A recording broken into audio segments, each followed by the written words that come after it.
Hi guys! Welcome back to our YouTube channel. Please don't forget to like, share, and subscribe para lagi kayong updated sa mga video na i-upload ko sa aming YouTube channel.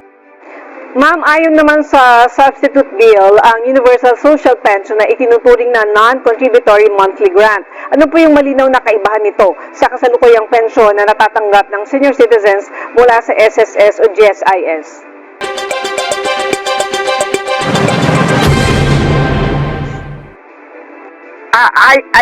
Yung social pension ngayon? Opo.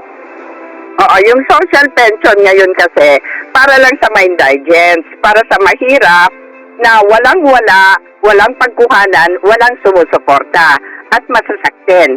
Yan po ang dapat tumanggap ngayon ng social pension na 1,000.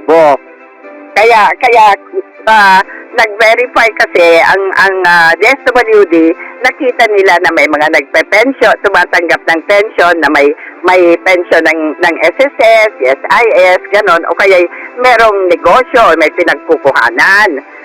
Talaga namang hindi dapat. Dapat yung walang-wala. Yun ang dapat na walang sumusuporta, walang mapagkuhanan.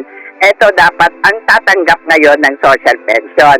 Pero itong universal social pension, lahat na.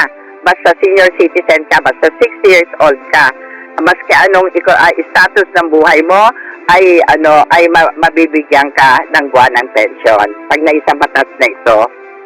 Thanks for watching! Please don't forget to like, share, and subscribe!